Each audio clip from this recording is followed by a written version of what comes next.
Hey there, and welcome to my channel, Burst of Sunshine. I'm Ashley, and today we're going to do some tie-dye inspired DIYs.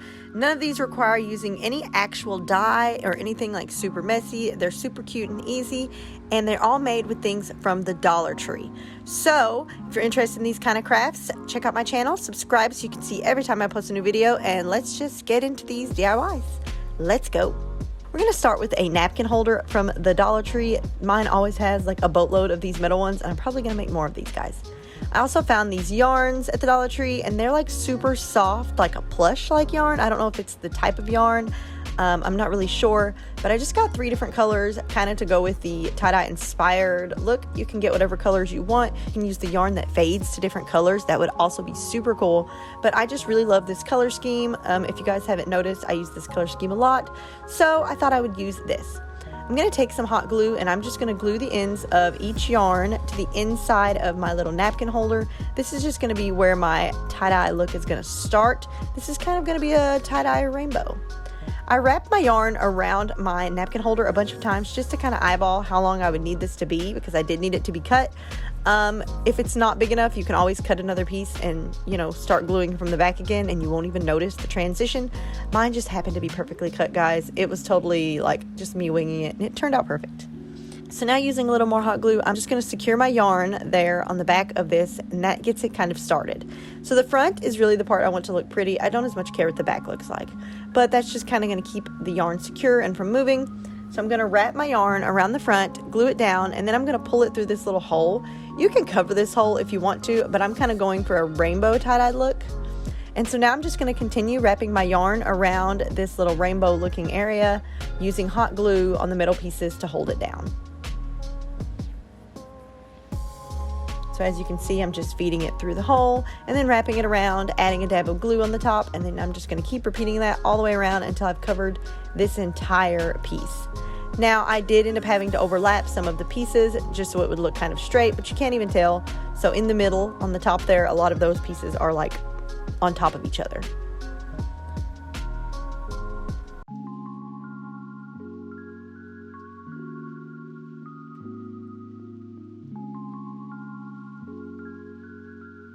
So now that I'm at the end, I'm just going to make sure I wrap this around to the back, and I'm going to secure it in the back so that way you don't see the end pieces. I pulled off all of my glue strings because I forgot to do that as I went. And as you can see here, we're looking from behind. I'm just going to give it an extra good glue there. I'm going to hold these down, and then I'm going to trim these strings because we don't need the excess string. Again, if you run out partway through, you can just like stop it in the back somewhere and then pick it back up in the back, and you won't even see it. I did decide to only cover one side of this because I wanted to be able to hang it on the wall.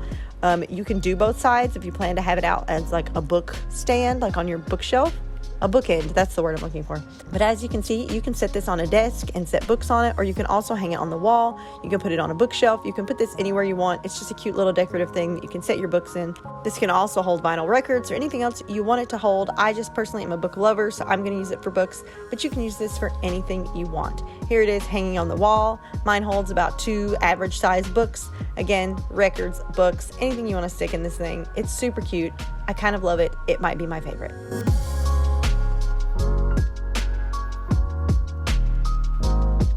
Now, I was at the Dollar Tree when I found these little fabric fat quarters, and I found a tie-dyed one, and that actually kind of inspired this whole video. And I was trying to think of what I could do with this tie-dyed fabric. So I'm going to actually do 3 different projects, all using one little pack of this tie-dye. So I just bought one of these, and I'm going to show you real quick how to do 3 different projects with this one item.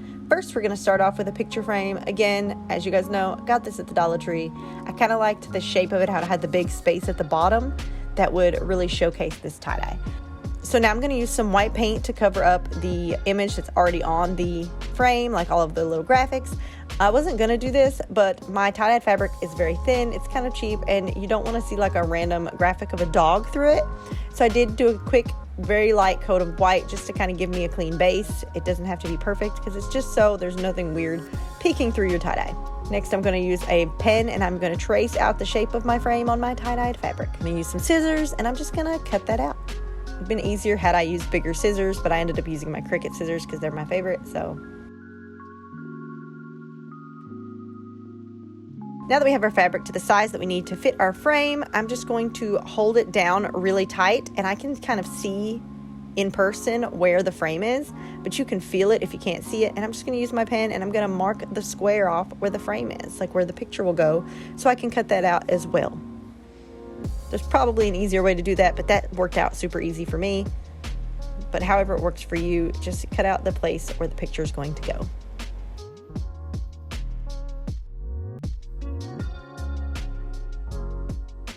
Now that we have our fabric cut to perfectly fit our frame with the little hole cut out, we're going to Mod Podge this down. I'm just going to use some basic Mod Podge. Guys, I've had this Mod Podge for so many years, like I don't know how it's still working. I'm just going to use a foam brush, and I'm just going to brush this on the top little layer, and I'm going to do this in very small sections at a time so I don't like screw it up and get it all bunched up. So I'm going to start with this very top section. This is just a top inch of the frame. You can do the whole thing if you want. This is just the way I did it. And then I'm just going to fold it up, and I'm going to work my way down in small sections, just putting a little bit of Mod Podge on the frame and then pressing my fabric down and making sure it's straight and that it's flat and that there's no wrinkles. Guys, if I sound weird, it's because I've not been awake too long, so my voice might sound a little raspy. I'm not sick or anything. I've just not been awake very long as I'm recording this voiceover. So yeah, sorry if I sound weird, guys. I'm going to trim off any excess that might hang off after I get the whole thing Mod Podged down. I'm going to let that completely dry, and then I'm going to go in with a second coat of Mod Podge, and I'm going to coat the top of this frame. This part is optional, but I thought it would seal in the fabric good, so that way it's not like stringing and fraying. Once that is completely dry, I did put a picture of my daughter in it, but you can put any picture obviously you want in it. It's just a picture frame. Look how stinking cute.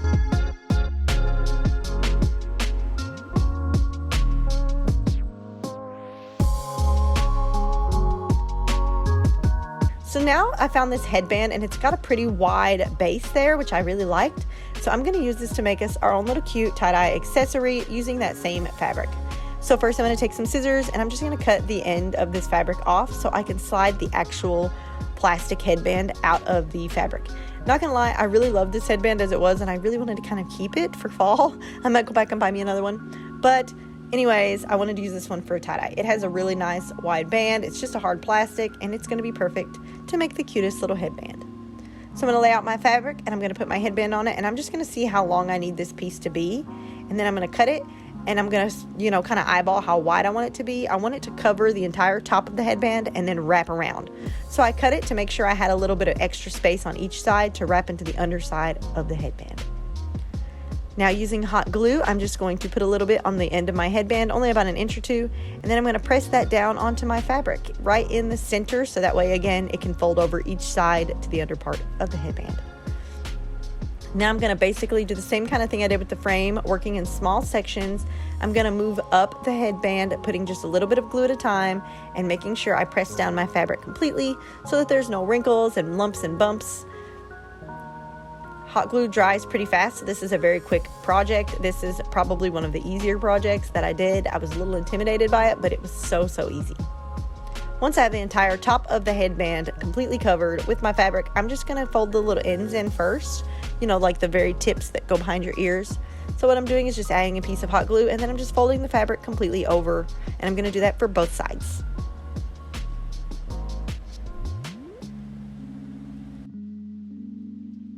Now I'm going to work on folding in the sides and gluing them down. So I'm just going to be adding a little bit of hot glue and then folding it down. Some of them might be a little bit long, that might need a little trim after we do this, but for the most part I'm just going to work my way down one whole side, putting a little bit of glue and then folding down the fabric tight so that way there's no lumps and bumps. You don't want this to be too lumpy and bumpy, because this is the part that's going to sit on your head. Again, this is like super duper easy. Like, don't let this intimidate you guys. This was like such an easy project.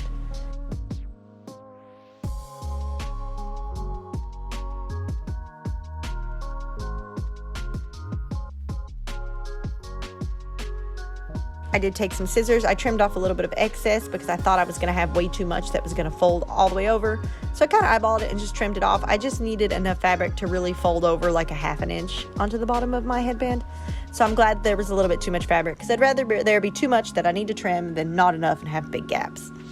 So I just trimmed off what I thought would be, too much. Again, I just eyeballed it. Guys, I'm usually winging it like 90% of the time when I'm doing these projects.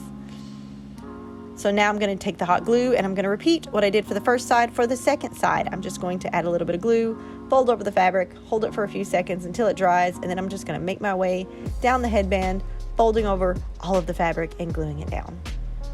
I know this seemed like a lot of explaining for this, but it's so easy.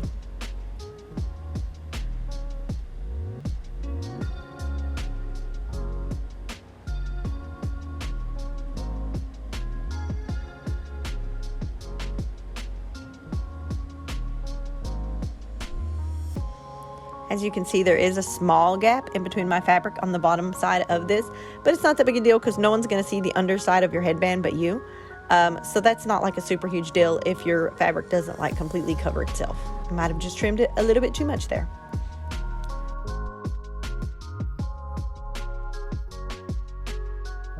Now I'm going to take my scissors and I'm going to cut off any little excess hanging pieces or strings that are hanging off.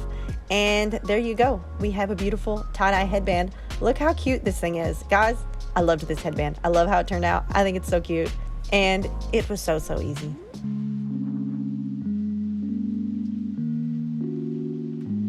They had these cute little trays at the Dollar Tree, and as soon as I seen it, I thought this would be the cutest little jewelry tray. And again, using the same fabric, we are going to spice it up a little bit. I pulled this tag out and kept it. That's how I measured the fabric, but you can also use a tape measure. You can just flip this over and measure the bottom of this because I'm just going to put the fabric in the bottom of it. But again, you can do this however is easiest for you. I found it easiest just to lay out my fabric and then to take that little sticker that came inside of the tray and stick it down on my fabric because that sticker is already sized perfectly to fit in my tray. So what I did is I just stuck my sticker on my fabric and then I used scissors and I cut it out.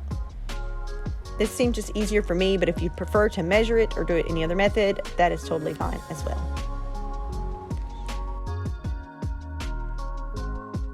So I just use my scissors, cut this out, peel it off, and boom, I have the perfect little rectangle that fits in my trays perfectly.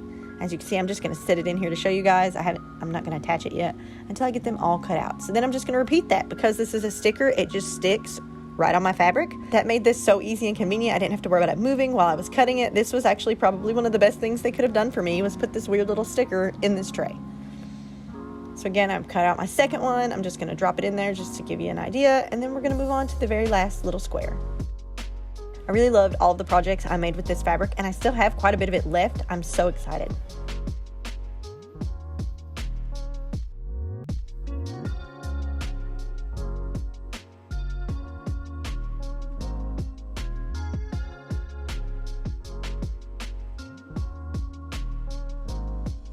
Now to attach these to the tray, I'm just going to use some handy dandy Mod Podge. So I'm just going to use my foam brush and my Mod Podge, and I'm just going to put Mod Podge on the little bottom square where I want the fabric to go. And this is just going to adhere the fabric to my tray.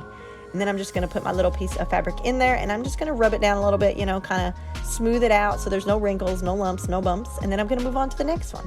And I'm going to repeat this for all 3 of the squares. It's very helpful not to get the Mod Podge on the side of the tray. I got it literally all over the side of my tray and then I let it dry that way and then I had to like scrub it clean to get the Mod Podge off the sides. So if you can keep the Mod Podge just in that bottom spot where you're putting your fabric, I assure you that will make life a little bit easier on you. I'm adding my 3rd square now, as you can see, just putting a generous coat of Mod Podge to glue it in, putting it down, and then smoothing it out.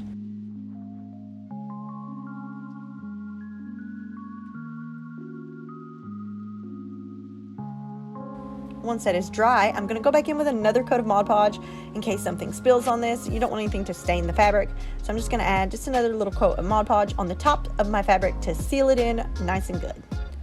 Once that is dry completely and you clean up any mess you might have of the Mod Podge, it's ready to go. Look how cute.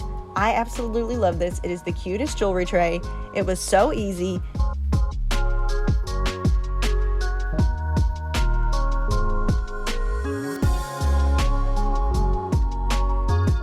Now I thought it would be cute to make a nightlight. I've seen these clear nightlights and I just thought that would be the cutest thing to light up tie-dye.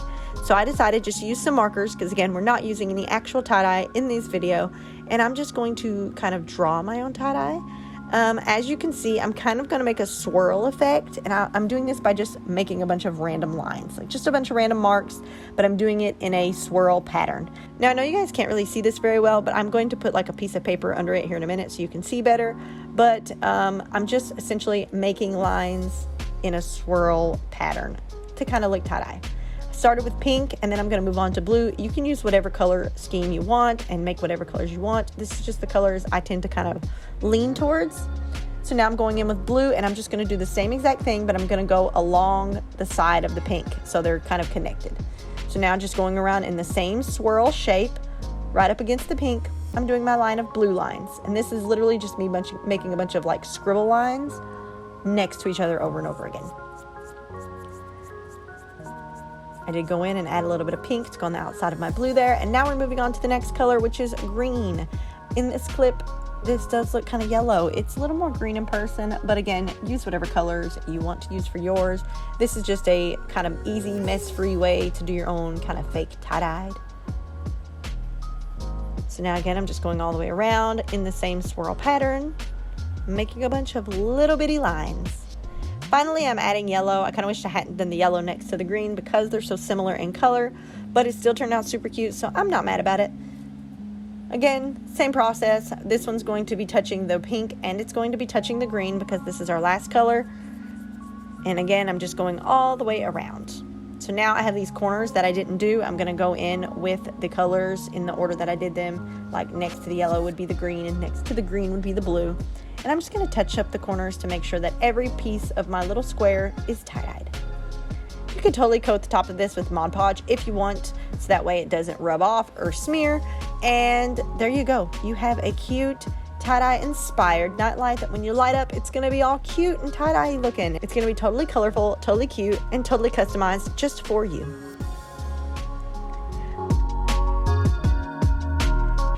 This wooden flower at the Dollar Tree. It's like a wooden sign. I thought it was super cute. It gave me hippie retro vibes. So we're gonna make a cute little like wall hanging decorative tie-dye piece. I'm gonna start by painting this white so that way it has just a clean base for the colors to pop on. This doesn't have to be perfect. It's just, you know, a base. Once that is completely dry, I'm going to use something to trace a circle into the middle to be the center of my flower. I just had a random sippy cup nearby that was my daughter's, so that's what I used. I did erase the circle after I drew it, so that way it wasn't so dark. I still want to be able to see it, but I don't want it to stick out super dark. Now I'm going to take some yellow paint. You can use any shade of yellow that you want, and I'm just going to paint the center of my flower. Isn't that the cutest? I'd almost leave it like that. It's so cute, but it's not tie-dye, so we're going to keep going. I'm going to use this color Pink Eraser. Again, use any colors you want. I got all my paint super cheap at Walmart, but I believe you can also get acrylic paint at the Dollar Tree too if you're trying to stick to one store. So now I'm going to kind of do the burst effect of this painting where I'm going to just paint lines kind of like we did before, but instead of doing a swirl motion, I'm just going to do a full circle around, kind of like a burst. So as you can see, I did the pink going all the way around the yellow, and then now I'm going to take the blue and I'm going to go all the way around the pink. I'm making sure not to put my colors too dark or too attached to each other because I want you to be able to see the white peeking through in between the lines. That's kind of what gives it the tie-dye effect. If you paint it like solid green there, you're not going to see the white through it, and then it's not going to look like tie-dye lines. It's just going to look like a rim of green, if that makes sense. So now I'm going in with my purple. Again, I'm just kind of going through with some random colors, whatever colors you want to do. Totally up to you. I did decide to add a little purple in this because I do love purple. And again, I'm just going all the way around the flower, just pretty much doing circles of these lines until I get all the way to the end of my petals. I did decide that I wanted to add a little pink at the ends to kind of, you know, brighten out the ends a little more, make them a little more darker. So I did do just a little bit of pink, and then I decided last second to add some pink lines in the yellow to also help with the tie-dye effect. Now I'm going to add some strings so you can rehang this up. This is totally optional. You do not have to do this part. I just used that same yarn I used from the book project, so it kind of ties it together. This would be super cute. You can even put like words on it, paint out your name, paint out some words.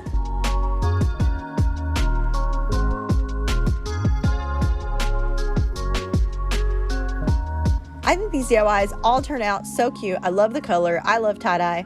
And if you like these or crafts like these, go ahead and subscribe so you can see every time I post a new video. I'm always doing some random Dollar Tree crafts and DIYs, and I would love for you to join along. Check out my channel to see some of my past videos to see what kind of things I've already made. And I'd like to thank you for watching this video and for hanging out with me today.